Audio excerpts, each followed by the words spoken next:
just because they have to go back to that टूटा फूटा Mushtaba Khamenei, जिसको लोग कहते हैं कि जो पुतला है, if still alive and alive, he will decide what to do and what not to do. और समस्या ये है कि Mushtaba Khamenei is highly incapacitated और वो ऐसी दुल्हन है जो बुर्के से बाहर ही नहीं आना चाहती। तो बॉस, पाकिस्तान को लेके कोई बहुत बड़ी चीज की आशंका नहीं, बट एक चीज मुझे अब भी समझ नहीं आ रही, Pakistan is a goddamn security threat. How could Trump let his vice president, his son-in-law and his best friend go to Pakistan? This is beyond my understanding. ये मेरे तार्किक दिमाग से परे है। आउटकम कुछ होना नहीं है, पाकिस्तान कुछ कर नहीं पाएगा, पाकिस्तान में एक दिन की चांदनी रहेगी। भाई मुज़ाकरात हो गए, कुछ बहुत बड़ा अचीवमेंट होने वाला नहीं है। और America is loading its ships, America is loading its arsenal, they are prepared कि अमेरिका जानता है कि पाकिस्तान में कुछ होने वाला नहीं है। मैं अपने आपको बोला, हिजबुल्लाह की सुपारी ली थी पाकिस्तान ने, और अगर फिर ईरान की ठुकाई होगी वो भी पाकिस्तान करेगा। बाय द टाइम ये सॉन्ग एंड डांस चलेगा, हिजबुल्लाह का थ्रेट इजराइल काफी हद तक न्यूट्रलाइज करेगा। और ये हौथियों ने आज भी कोई मिसाइल नहीं चलाई, एक आध मिसाइल शायद चलाई थी, उसके अलावा हौथियों ने कोई मिसाइल नहीं चलाई। उनकी बिल्कुल हालत पत्ती हुई, कह रहा भाई इस्लामिक रिपब्लिक ने बहुत बड़ा काम कर लिया, वो तो वैसे ही जीते पड़े, हमें मिसाइल चलाने की क्या जरूरत है। मैंने बोला ना, वो अल मलिक होती, after him, after 1 or 2 more guys, all his commanders, all his military leadership was eliminated। और बिल्कुल क्लियर है, ट्रंप ने कहा कि जो भी इनको पैसे देगा उस पर हम टैरिफ लगाने वाले, 50% टैरिफ। तो इनको पैसे देने, हथियार देने वाला कोई नहीं, जो हथियार देगा उस पर 50% टैरिफ लगाए। ईरान की नेवी के शिपों की फोटो आई है, आहा, ऐसे सुंदर शिप है, मतलब ना कहना ना कोयला बने हुए शिप पानी में लटकते हुए। रियली अमेरिका ने इनकी नाल ठोक दी, इनको किसी हालत नहीं देखा। जब ब्रैड कूपर ने कहा था हमने 40 साल पीछे ने मिलिट्रीली देखा है, मैं कह रहा हूं सर कम कह रहे हो, उससे ज्यादा धकेला है। पाकिस्तान फिर वही खेल खेल रहा, पाकिस्तान फिर वही गंदा खेल खेल रहा है कि मैं इनको बुलाऊं, मैं वर्ल्ड लीडर, मैं इसमें आऊं। और जो पीछे अटैक हो रहे हैं, जो पीछे स्प्लिट हो रहा है, क्या पाकिस्तान को नहीं पता है आरजीसी में स्प्लिट है? क्या पाकिस्तान को ये नहीं पता, ट्रंप ग्लोबल रिसेट की बात कर रहा है, क्या पाकिस्तान को ये नहीं पता कि रशियन ऑयल फिर मार्केट में आ गया? क्या मोहम्मद बिन सलमान को ये नहीं पता लग रहा है कि तुम्हारे साथ क्या खेल हो गया सलमान साहब? तुम्हारा $1.5 बिलियन को ऑयल हिट हो गया दिन में, वहां millions of barrels of Russian oil market में आएंगे। अमेरिका में स्टॉक मार्केट बढ़ गए, सेंटिमेंट बढ़ गया, तेलों की कीमत गिर गई, अमेरिका हर तरफ से जीत रहा है। और तुम मिडिल ईस्ट वालों ये समझ नहीं पाए कि तुम्हारी कहां से वाट लग गई। जो तुम्हें कहता रहा हूं, मिडिल ईस्ट की हालत खराब है, मिडिल ईस्ट की परिस्थिति ऐसी जाने वाली है।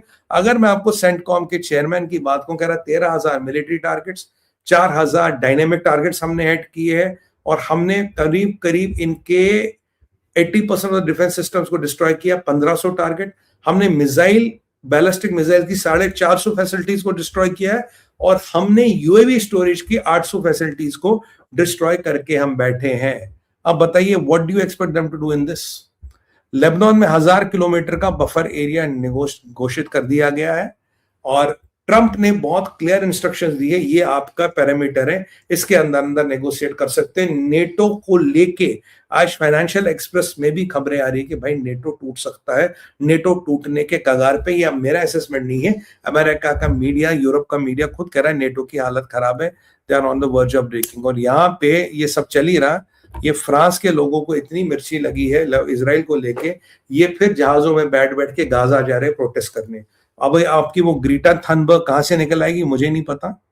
और ट्रंप का वही है कि भाई हमें आपको यूरेनियम देना है, you have to surrender completely, otherwise it is not going to acceptable to us. हम आपकी बात नहीं मानेंगे, आपकी वाट लगने वाली है। मुल्ला नईम कसीम को लेके भाई कोई खबर नहीं है, सुनने में अभी तक जिंदा है, अब कब तक जिंदा रहेगा वो तो भगवान ही जाने, but he is a dead man walking, इतना मैं आपको श्योर बता रहा हूं।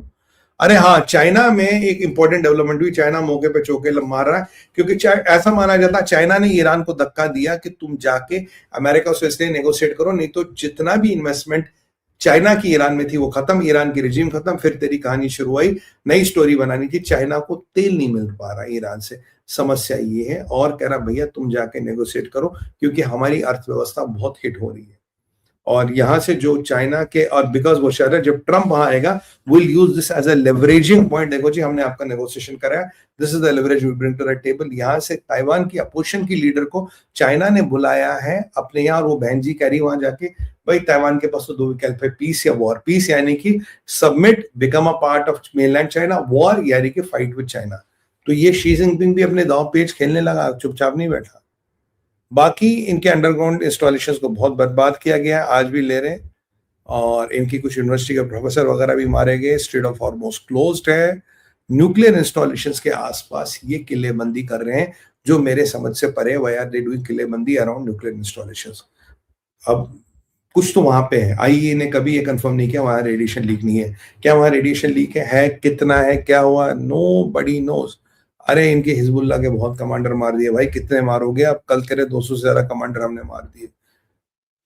ख्वाजा आसिफ को तो झूठे पड़ रहे हैं। ख्वाजा आसिफ का सॉफ्टवेयर अपडेट हो रहा है, स्पेन की वाट लग रही है, और जनरल जमीर कह रहे हैं कि Iran is Lebanon is the only battlefield, फिलहाल हम वहां कंसंट्रेट करेंगे।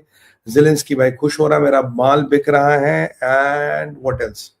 आज दिन का आपको मैं स्कोर बताऊं, जो बड़े कमांडर मारे गए, 15 कमांडर हिजबुल्लाह के आज बड़े आज दिन में गए। 15 कमांडर्स हैव बीन एलिमिनेटेड। और आईडीएफ अपनी तरह लेबनान से फिक्चर आ रही है, absolute disaster in Lebanon. General Zamir से इट इज वी अंडरस्टैंड, अब ये हमारी लड़ाई है। काफी सारे हिजबुल्लाह के कमांडर बॉस मारे गए। केयर स्टामर अपनी ही दुनिया में रह रहे हैं। ज़ेलेंस्की वेपन सेलमैन बन गया है। जो इनके यूके के, जो रशियन सबमरीन यूके के वाटर्स में, उसको लेके यूके कुछ नहीं करा, पर यूके के डिफेंस मिनिस्टर की नींद टूटी। कहना नहीं, देखो नेटो नहीं टूटेगा, नेटो का होना बहुत जरूरी है, और हाँ, अमेरिका के बिना नेटो की ताकत नहीं है। ये पता क्यों बोला? क्योंकि पापा के सबमरीन दिख गए ना वाटर्स में, रशियन सबमरीन दिखे, तो अब कह रहे नहीं, नेटो के बिना ना हमारी कोई ताकत नहीं है। We want NATO to be there and we want America to be there. क्यों? तुम्हारा केयर स्टामर तो कह रहा था हमारी लड़ाई नहीं है, व्हाई शुड वी फाइट, हमें क्या मतलब?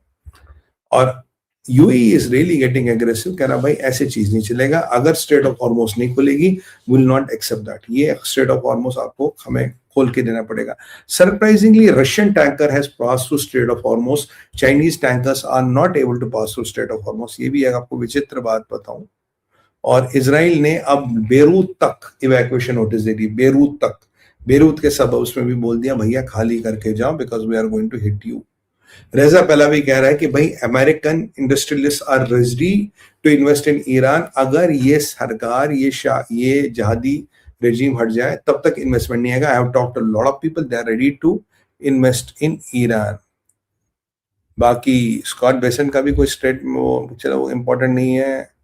What else? ज़ेलेंस्की छाया हुआ है फॉर हिज ड्रोन सिस्टम। केवल 6 या 7 शिप आज भी ट्रांजिट किए हैं। Ships are not able to transit. और यहाँ पे एक रिसर्च, एक स्टडी आई है कि अगर 1 महीना मिडल ईस्ट ऐसे ही चला गया, Middle East will enter a stage where it can be recovered. यानी कि अगर 1 महीना मिडल ईस्ट में यही प्रकरण चलता रहा, यही अनिश्चितता बनी रही, तो मिडल ईस्ट ऐसे प्रकरण में पहुंच जाएगा जहां से उसको रिकवर नहीं कर सकते हैं। कुवैत को कौन हिट करा किसी को नहीं पता, मिडल ईस्ट की इकोनॉमी ध्वस्त है। एक hit of Iran has costed them 1.5 million barrels of oil per day. और मैसूद पेजेस्किन इतना बेशर्मा, कल इसको फोन किया, भाई मुसलमान भाई लेना देनी माफ करना, भूल हो गई है, बट हमने आपकी अर्थव्यवस्था को बर्बाद कर दिया।